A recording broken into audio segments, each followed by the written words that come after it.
함께 나눌 하나님의 말씀은 열왕기상 2장 26절로 35절까지 말씀입니다. 왕이 제사장 아비아달에게 이르되 내 고향 아다못으로 가라.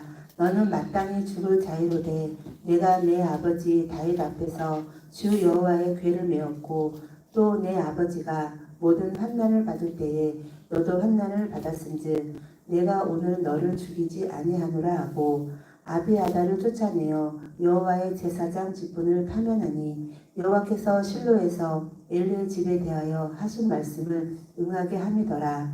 그 소문이 요압에게 들리매 그가 여호와의 장막으로 도망하여 제단불을 잡으니 이는 그가 다윗을 떠나 압살롬을 따르지 아니하였으나 아도니아를 따랐음이더라. 어떤 사람이 솔로몬 왕에게 이르되 요압이 여호와의 장막으로 도망하여 제단 곁에 있나이다. 솔로몬이 여호야다의 아들 분야야를 보내며 이르되 너는 가서 그를 치라. 분야야가 여호와의 장막에 이르러 그에게 이르되 왕께서 나오라 하시느니라. 그가 대답하되 아니라 내가 여기서 죽겠노라. 분야야가 돌아가서 왕께 아뢰어 이르되 요압이 이리이리 내게 대답하더이다. 왕이 이르되 그의 말과 같이 하여 그를 죽여 묻으라. 요압이 까닭없이 흘린 피를 나와 내 아버지의 집에서 내가 제하리라. 여호와께서 요압의 피를 그의 머리로 돌려보내실 것은 그가 자기보다 의롭고 선한 두 사람을 찾으니 곧 이스라엘 군사령관 넬의 아들 아브넬과 유다 군사령관 에델의 아들 아마사를 칼로 죽였음이라. 이 일을 내 아버지 다윗은 알지 못하셨나니 그들의 피는 영영이 요압의 머리와 그의 자손의 머리로 돌아갈지라도 다윗과 그의 자손과 그의 집과 그의 왕위에는 여호와께로 말미암는 평강이 영원히 있으리라. 여호야다의 아들 분야야가 곧 올라가서 그를 쳐 죽이매 그가 광야에 있는 자기의 집에 매장되니라. 왕이 이에 여호야다의 아들 분야야를 요압을 대신하여 군사령관으로 삼고 또 제사장 사독으로 아비아달을 대신하게 하니라. 아멘. 하나님께서 오늘 우리에게 또 이른 아침에 하나님 하루를 시작할 수 있도록 은혜를 베풀어 주신 것 감사합니다. 주님과 동행하며 교통하며 하나님의 은혜를 갈망하고 사모하며 은혜 속에 하루를 살아가도록 인도하여 주옵소서. 하나님 다음 세대를 위해 기도합니다. 다음 세대 문화 사역을 위해서 하나님 비전 시행을 드리는 손길들을 기억하여 주시고 하나님의 은혜를 베풀어 주옵소서. 이 시간도 주의 말씀을 묵상하며 나눌 때 말씀을 깨닫게 하시며 말씀을 통한 하나님의 은혜를 우리에게 공급하여 주옵소서. 예수님의 이름으로 간절히 기도합니다. 아멘. 함께 인사하겠습니다. 아시레 오늘 열왕기상 2장 26절로 35절까지 말씀을 본문으로 해서 마지막까지 아름다운 삶을 위해 라고 하는 주제로 말씀을 나누려고 합니다. 이 2장을 이번 주간에 계속해서 보고 그다음에 이제 금요일과 토요일은 3장에 있는 말씀들을 나누게 되는데요.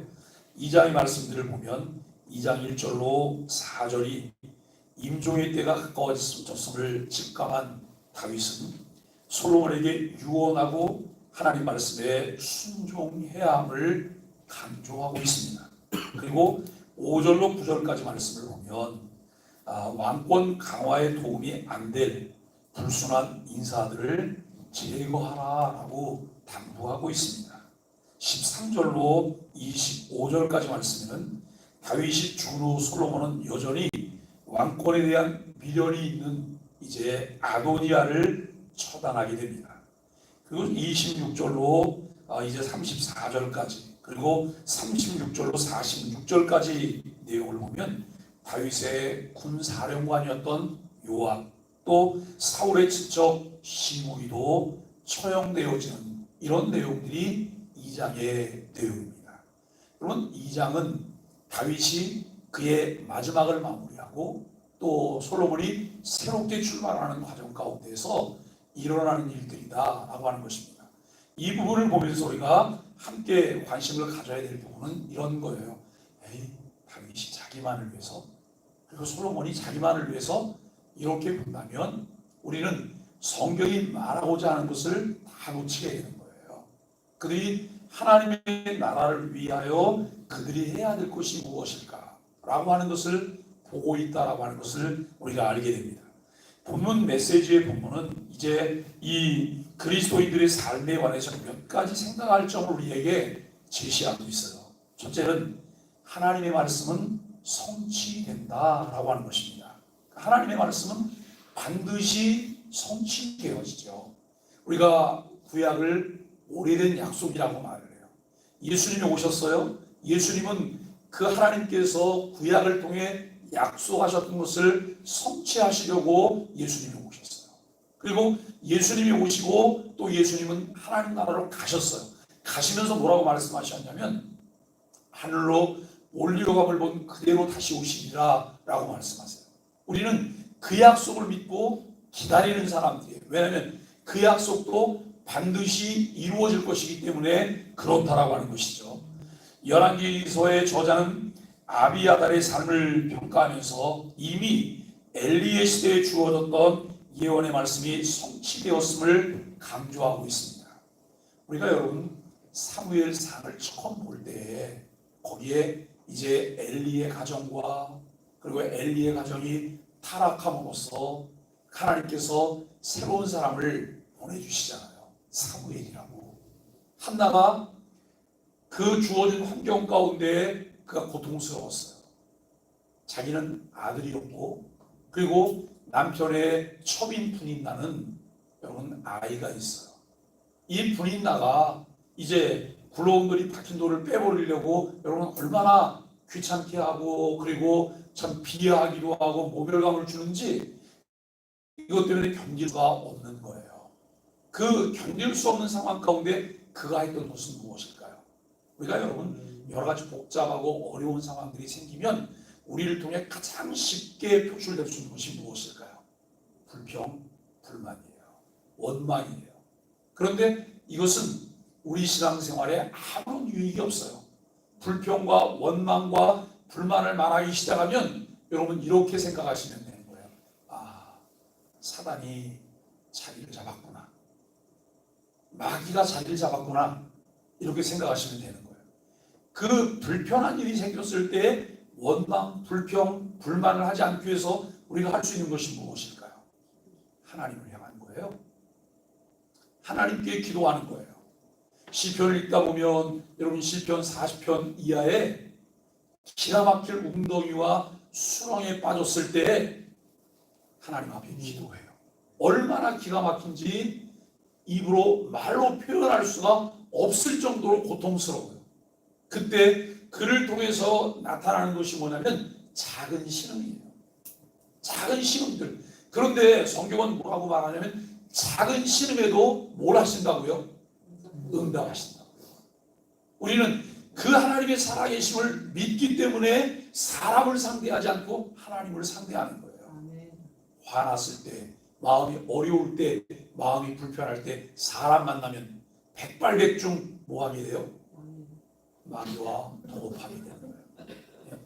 마귀와 동업하게 되는 거예요. 마귀와 동업하면서 여러분 할 말 못할 말 다 하게 되잖아요. 이래가지고 우리에게 유익이 되는 것이 무엇일까요? 말을 하면서도 무슨 생각이냐면 이건 아닌데. 그리고 또 끝나고 나면 후회가 돼요. 후회가 되는데 조금 내 마음에 은혜가 형성이 되면 그때 마음에서 올라오는 것이 무엇일까요? 내가 잘못한 거잖아. 계속 그게 나를 사로잡고 있어요. 그런데 그때 여러분 용기를 내서 회개할 수 있다면 감사한데 회개하지 않으면 이것은 우리에게 또 층 하나를 형성하면서 내 안에 화석으로 자리를 잡게 되는 거예요. 그러면 우리는 점점 더 주님께 나아갈 만한 길이 열리지 않죠. 엘리가 죽잖아요. 엘리 제사장의 두 아들이 전쟁에서 죽고 엘리가 그 비보를 들으면서 또 법궤도 빼앗겼다는 말을 듣고 그가 의자에 앉아 있다가 자빠져 죽었어요. 왜냐하면 그게 나이가 그 당시 90이 넘었거든요. 90이 넘었으니까 몸을 가누기가 어려운 정도인데 그 충격을 받고 그냥 죽었어요. 이 말을 듣고 그의 며느리가 아이를 낳았는데, 여러분, 아이를 낳으면서 아이의 이름을 뭐라 그랬어요? 이가봇이라고 했어요. 이가봇.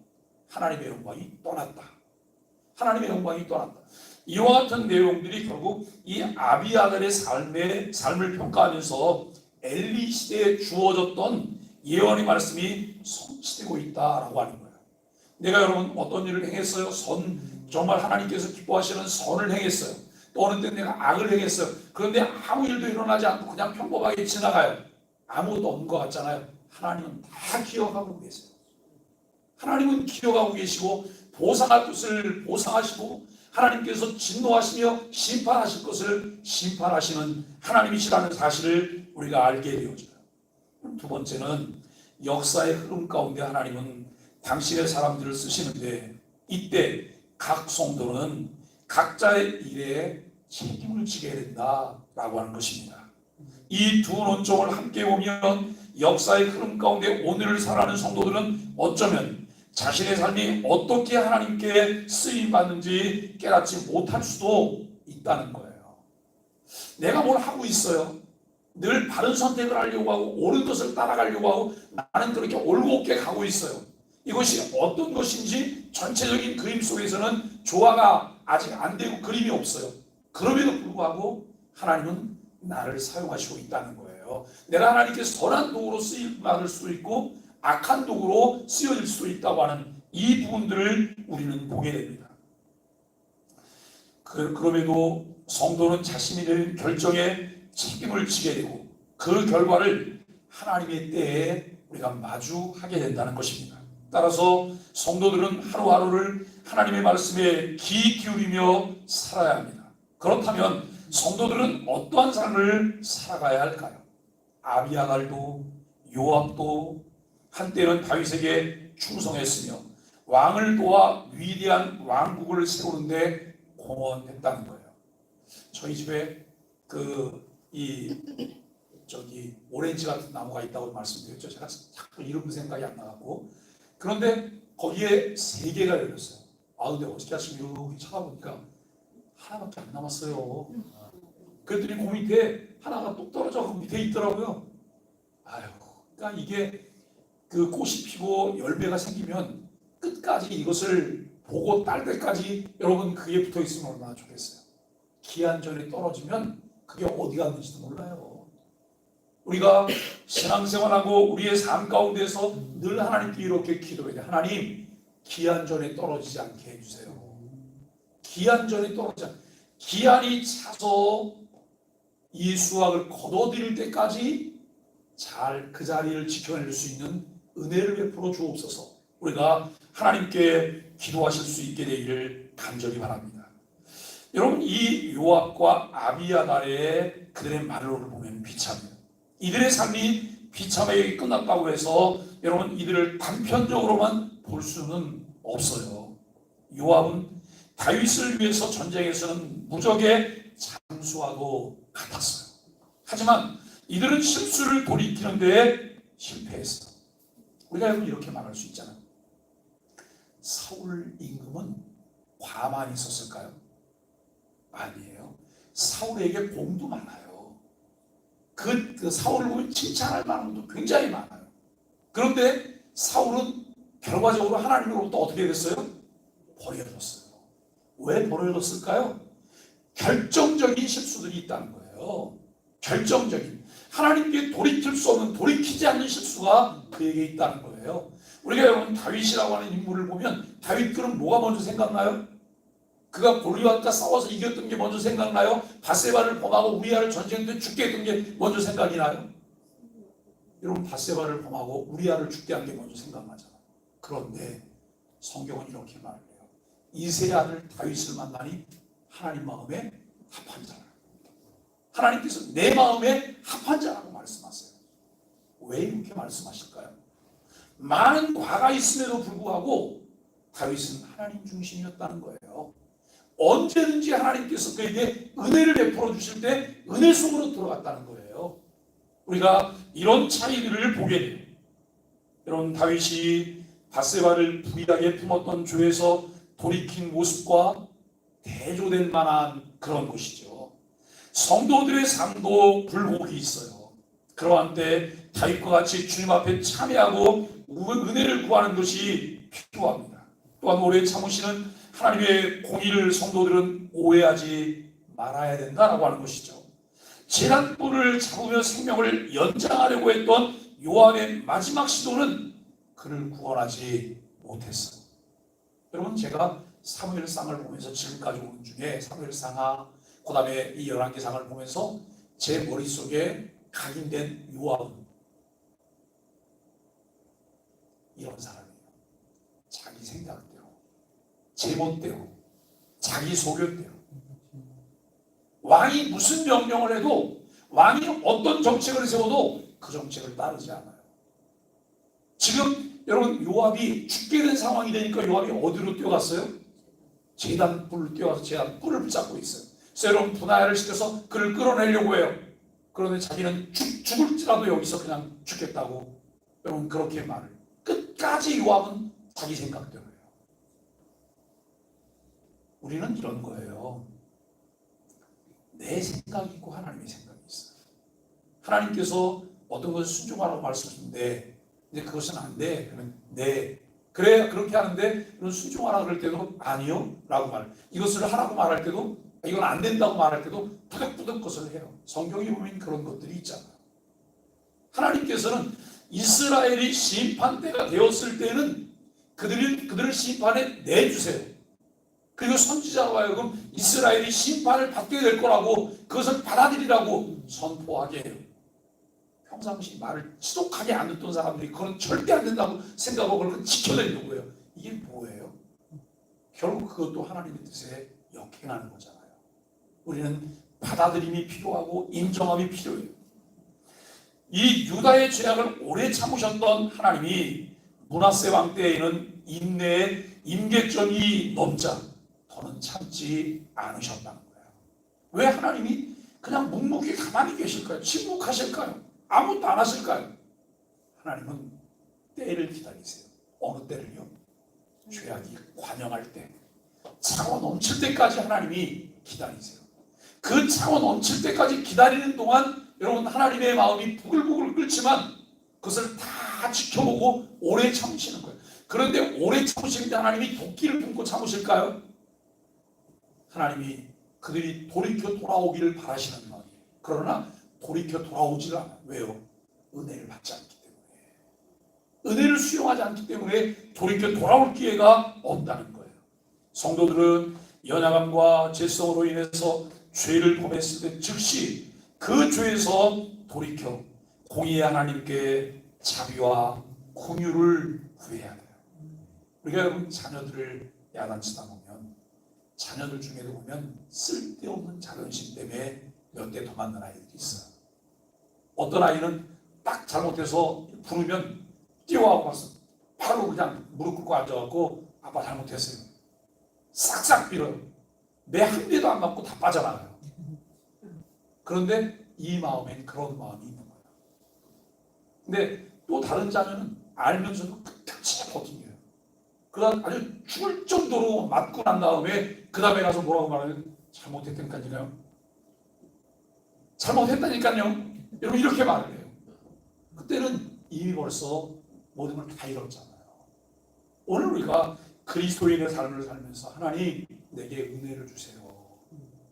실수할 수도 있고 잘못할 수도 있어요. 거역할 수도 있잖아요. 내가 바르지 못한 걸 선택할 수도 있어요. 하나님 그때 돌이킬 수 있는 은혜를 주세요. 깨닫게 하시고 인정할 수 있는 은혜를 주세요. 이것이 우리에게 필요합니다. 여러분 죄를 범하고 실수하며 실패할 수 있는데, 그러나 은혜를 입은 자는 그 죄에서 돌이키고 회개하고 그것을 반면교사로 삼습니다.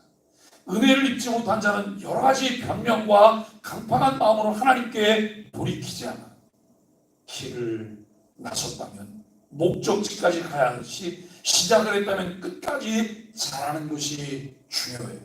선한 마음으로 시작했으면 선한 마음을 마무리하는 것이 아름답다는 거예요. 제가 여러분 목회를 하면서 만나던 사람들 중에 늘 비슷한 얘기를 하는 사람들이 있어요. 한때는요, 한때는. 여러분, 한때는 그래서 어떻다고요? 예? 한때가 아니에요. 끝까지의 끝까지. 그래서 여러분, 진정한 영성은 무엇입니까?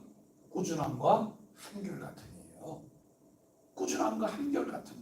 사람을 보고 세상을 바라보고 세상의 시류를 따라가다 보면 거기는 꾸준함과 한결같음이 없어요. 우리가 우리나라에서 3, 40년만 해도 전만 해도 직장을 들어가서 한 직장을 꾸준히 잘 다니는 사람을 칭찬했어요. 성실한 사람이다. 괜찮은 사람이다. 그래요. 요즘은 한 직장을 꾸준히 다니면 무능한 사람이라 그래요. 이직도 못하고 더 나은 데도 찾아가지 못하고 도전도 못하고 매일 그 자리에 앉아있다는 거예요. 그런데 여러분, 한결같이 그 자리에 있는 사람이 얼마나 귀한 사람입니까?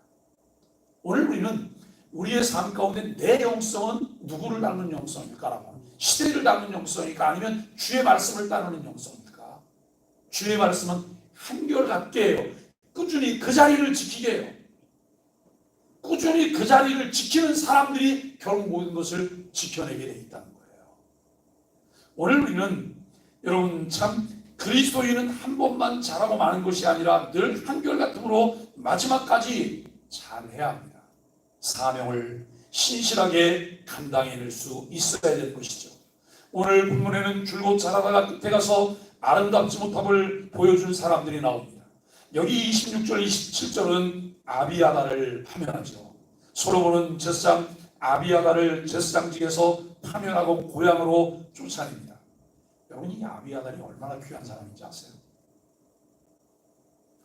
다윗이 도망을 다닐 때 제사장에게 가서 진설병을 달라고 해서 먹잖아요. 그렇죠? 이 다윗이 도망 다니며 제사장의 도움을 받았다고 하는 것 때문에 사울이 제사장을 1000원 다 죽이는 거예요. 1000원 다 죽이는데 구사일생으로 살아났던 제사장이 제사장 아닙니까? 그러면서 여러분 다윗 때 제사장의 역할을 했던 사람이에요. 그러니까 얼마나 이 사람이 귀한 사람입니까? 그런데 솔로몬 왕이 그는 죽이지 않아요. 제사장직을 파면하고 고향으로 쫓아보내서 낙향하게 됩니다.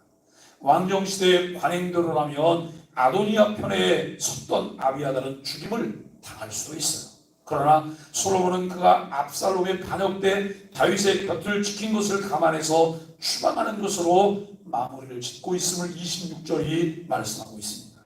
지난날 다윗을 지키기 위해 목숨을 걸고 수고했던 그의 모습을 생각할 때 추방당해 쫓겨나야 하는 현실이 안타까운 그런 모습이죠. 그리스도인은 자신의 유불리를 따르며 이제 따지면서 사람의 편에 서는 것을 멀리해야 합니다.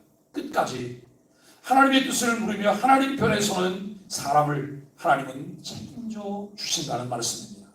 솔로몬이 아비아달에게 내린 청혼은 실로의 제사장이었던 엘리 집에 대한 여호와의 말씀이 이루어진 사건인 것을 우리가 알게 됩니다. 즉 사람에 의한 것이 아니라 하나님의 의한 일들이라고 하는 것을 볼 수 있는 것이죠.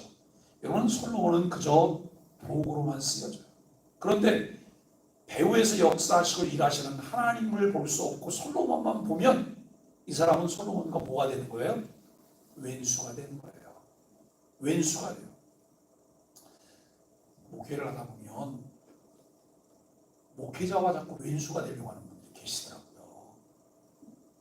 여러분, 목회자가 왼수가 평생 가요.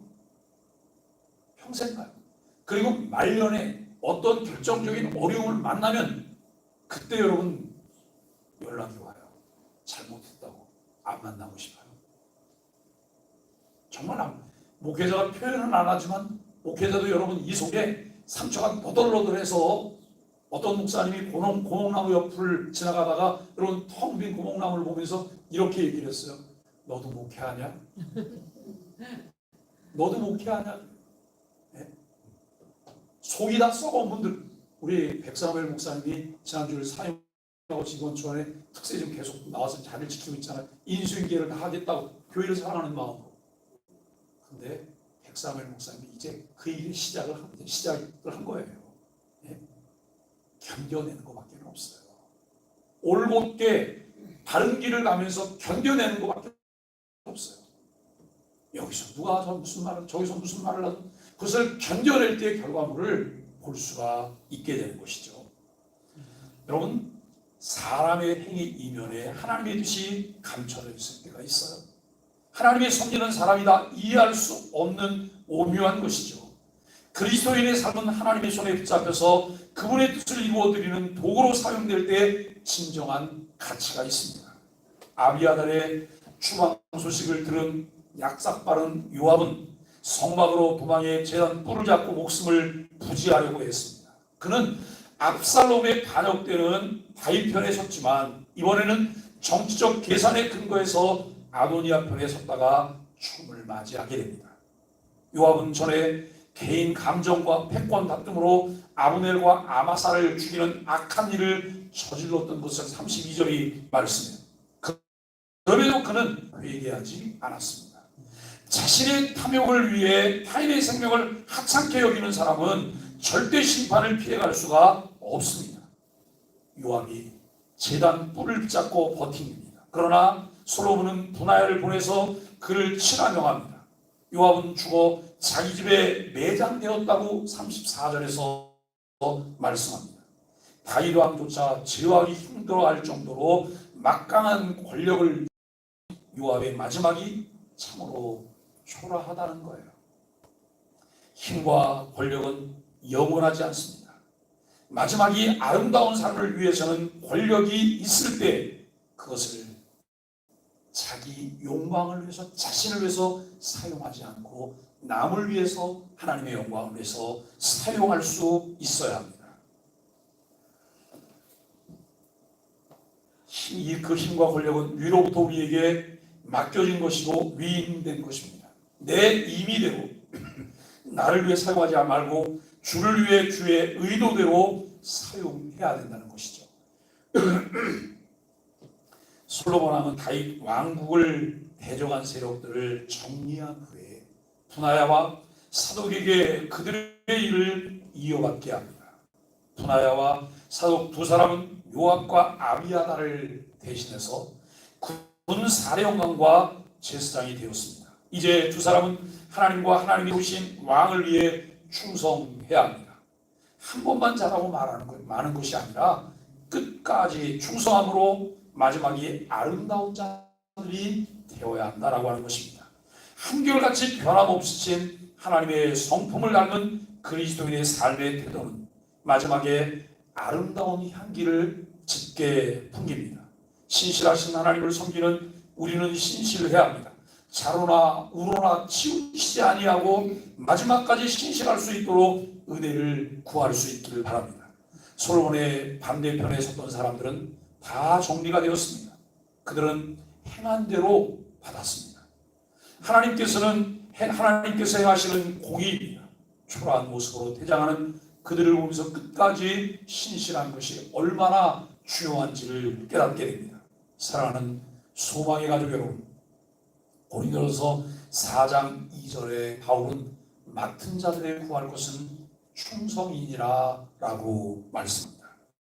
여러분, 충성은 신실함이라고 하는 낱말을 또 사용할 수 있습니다. 그리스도인들은 언제 어디서나 하나님과 사람 앞에서 신실해야 합니다. 그렇게 살아갈 때 하나님과 모든 사람들에게 은총과 귀중히 여김을 받을 수 있습니다. 우리에게는 하루의 시작과 끝이 있습니다. 한 달의 시작과 끝이 있습니다. 한 해의 시작과 끝이 있습니다. 그리고 일생의 시작인 태어남과 끝이 죽음이 있습니다. 그리고 그 다음에 그 너머에 영원한 삶이 우리를 기다리고 있습니다. 하나님께서는 우리에게 구원의 은혜 속에 살아가도록 언약 안에 있는 하나님의 백성으로 저와 여러분들을 부르셨습니다. 구원으로 부르시고 사명으로 부르실 때 우리 한 사람 한 사람을 지명하여 이름을 부르셨다는 거예요. 얘들아 하고 한꺼번에 부르는 것이 아니라 한 사람 한 사람을 지명하여 부르시는 거예요. 주님께서 우리 이름을 지명하여 부르시고 우리 개개인을 인격적 존재로 대하시며 나를 기억하시는 하나님이시라는 사실을 우리는 분명히 믿어야 합니다. 시작과 과정 그리고 아름다운 마무리를 위해 철저하게 하나님을 의식하며 살아가는 소망의 가족들이 되시기를 예수 그리스도 이름으로 간절히 축복합니다. 우리 함께 아침 기도 함께 하겠습니다. 하나님, 화평이라는 이유로 우리를 눈 감고 죄악을 가볍게 여겼던 모습을 회개합니다. 은밀한 순간 사소한 일에도 죄를 미워하시고 심판하시는 하나님 앞에 우리의 삶을 세우게 하여 주옵소서. 우리 자신과 교회 공동체가 오직 하나님을 따라 거룩함으로 회복되는 은혜를 날마다 누리게 하여 주옵소서. 예수님의 이름으로 간절히 기도합니다. 아멘. 412장 찬송하시고 오늘 400